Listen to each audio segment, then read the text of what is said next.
So they say that when suicide hits a family, it's like a meteorite that hits the earth, and instead of everyone coming together, everybody orbits in their own circle of grief. And when you think the whole family would become together, everyone has a different, and you're like, and you're all on your own. And it's true that suicide, which you would think families come together. I mean, for example, the divorce rate among parents who lose a child by suicide is 90%.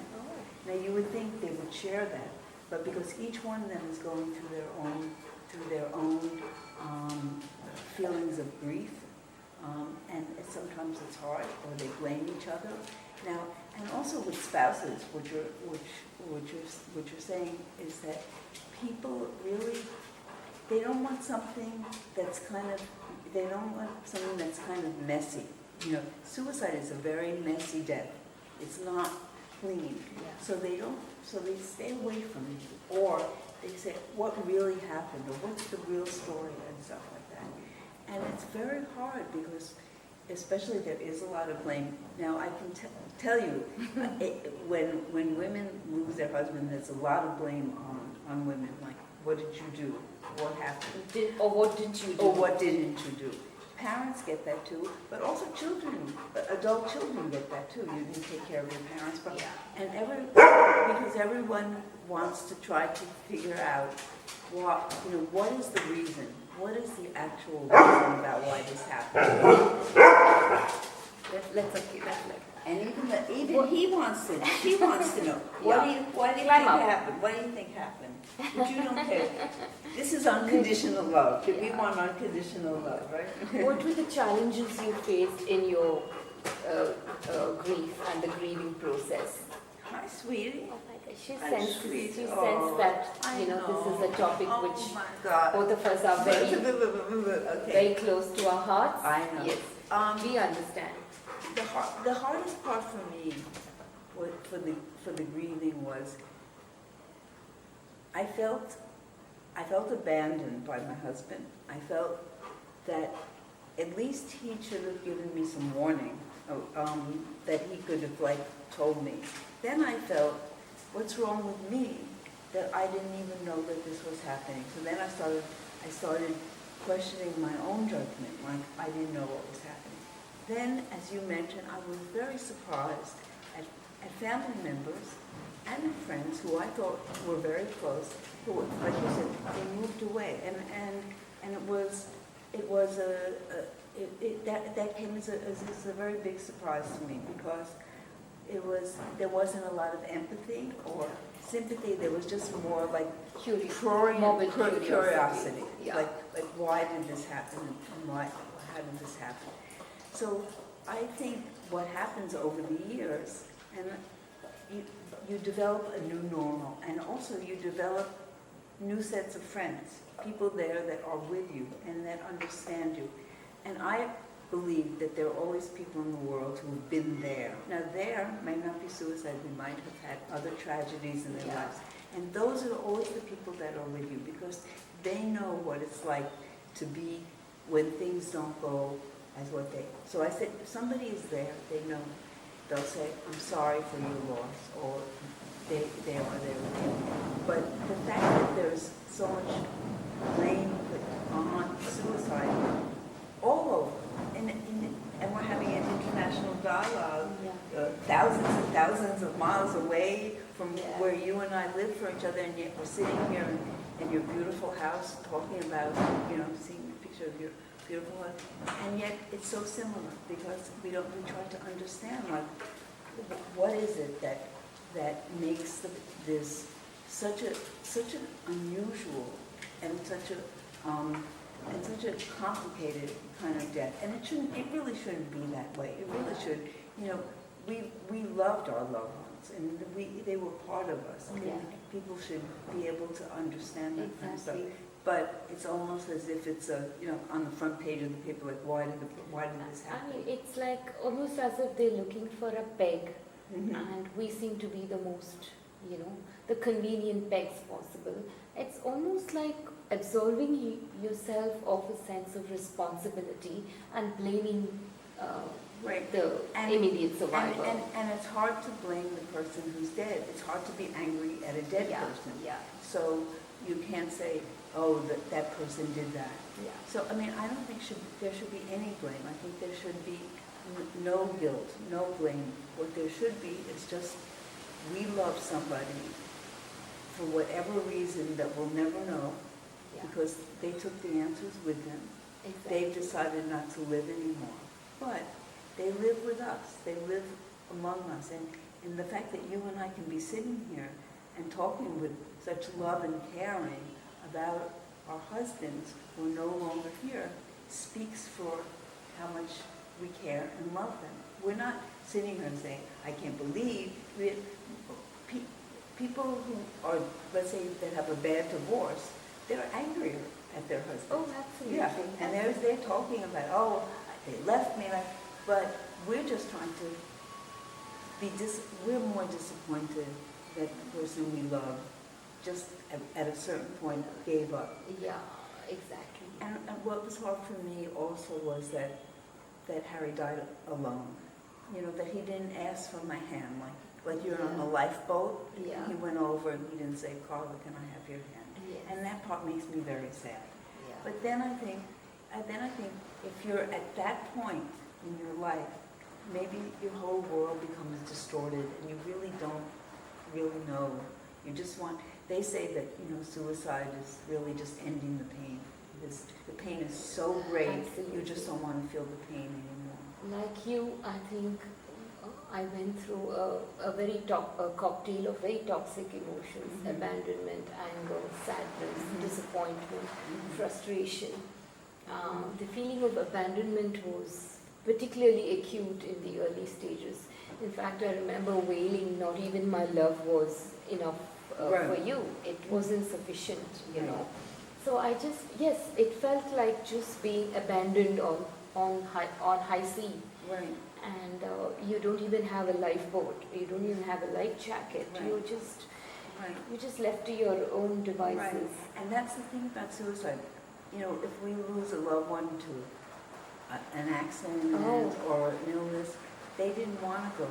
But the person feels like they made this decision to go, and they didn't ask. If Harry had asked me, I would say, don't do it. But he forgot to ask. And he didn't ask me. Yeah. So if he had asked me, I would have said, don't. Hang on, just try. But he didn't. And so, and I think then it just becomes so much a part of who they are and what they've decided to do. But what you're talking about, the stigma, is so universal. I really, it's everywhere that you hear that. You would think everybody would kind of gather around you. If it was a car accident, if it was something, everybody would be around you and there is hugging no tribe. you. There is no tribe. There is no sangha. Right. You're just left to handle it all by yourself, and there's a huge voyeuristic delight. Oh my gosh, look at her. Right. And in addition, that both of our husbands were physicians. They saved lives. They saved lives, and people look to them for saved lives. And they get an additional stigma because somebody who spends their whole life saving lives, why would they take their own lives? And even the people can't understand that why somebody who devoted their whole life to saving lives themselves, and that's, I think, very threatening to people, that somebody who would do anything to save your life took their lives. And I think that the physician part makes it even harder for that, because that was their mission in life, was to save lives and to help others. And yet they were, I always say Harry was kinder to others than he was to himself. Oh, absolutely. And if somebody had come to Harry and said all this, Harry would have said, don't do it. Right? And I'm sure your husband would have said, don't do it. Oh, but they couldn't be. Absolutely. In fact, I think that Harry and Moody had more similarities than differences. Both were extreme. They had academic pedigrees, they had like brilliant academic credentials, successful practices. Their patients adored them, their students adored them. You know, the whole world was theirs. Right. And I think Murali was also that kind of a person. If you went to him with a problem, very genuinely, very authentically, he would be there for you. And so compassionate, so genuine. But when he died, the way he died, what struck me was he did not have an iota of compassion for himself. And I think this is where most physicians get it all wrong. Compassion begins with the self. That's right. You know, That's and right. then it radiates outwards. Right. Right. But as far as Murali was concerned, there was not an iota of self-compassion. He would hold himself to the most exacting standards of perfectionism. Right. Right. And I'm saying this because I now have some very good friends who are suicidally ideated, brilliant professionals in their own sphere. And they say, no matter how good we are, we're not good enough for ourselves. So there is that, that space from which people operate. I think it all begins with self-care and self-love, which I think, Right. if you don't get it right, I think you're signing up for some serious consequences. Well, I think what you're doing with your speaking, with your being so public about it, that you are saving lives. And this is how I feel. Our husbands were healers, and they saved lives. So if we can use their deaths to save lives, then their deaths were not in vain. So we can carry on and help save lives. And the fact that people talk about it and we mention it and people can hear it and realize that they're not so alone because they feel so alone about it. And they realize, wait a minute, I'm not alone. And so maybe we don't have the same friends, and maybe we don't have that same family, but we're sisters internationally. So maybe a bit louder because the Oh, noise. yeah. Because we're international sisters, because we have shared it, and maybe it's not the sister that I grew up with, because she may not understand what I went through, but we understand it, and we have an immediate connection. And I'm sure with you, but when I meet somebody and they say, I'm sorry, I lost somebody to suicide, we immediately have a connection. There's an immediate connection there.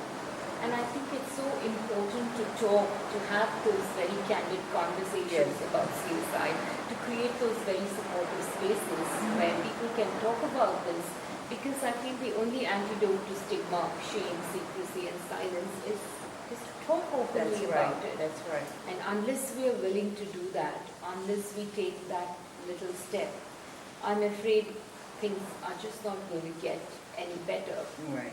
Yeah. And this is a big step, and we've come so far away, so many thousands and thousands of miles, and yet we're sitting here next to each other, and we're trying to reach other people to know that they're not alone. I think that's really important to know that they're not alone, and what they're feeling is not unusual, and that there are many of us, lots of us, who have felt that way, and that we can learn to incorporate the love we had for our loved ones, the feelings we had for our loved ones, and then to try to say at the end of the day, they lived, they died, but they were the people that we loved in our lives.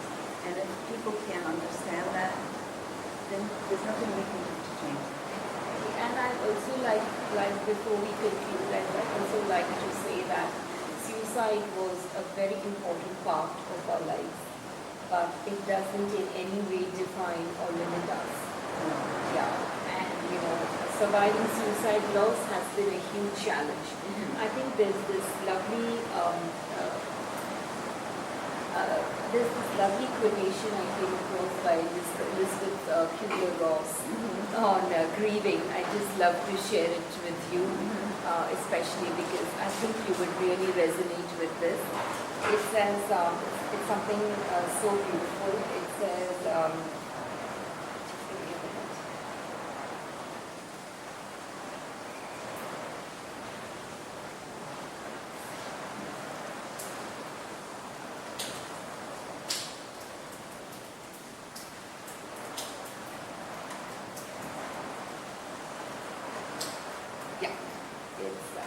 it says, the reality is that you will grieve forever.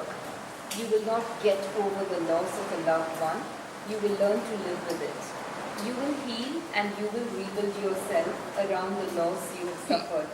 You will be whole again, but you will never be the same. Nor should you be the same, nor would you want to. That's very beautiful. Yes. That's very beautiful. Yeah. And that's why we're sitting here together, right? Absolutely. Yes. Yes. Thank you for Thank you so much for this opportunity and for being here and for doing everything we can to let others know that they are not alone Yes. and that we're all here for them. Yes. Thank you. Thank you.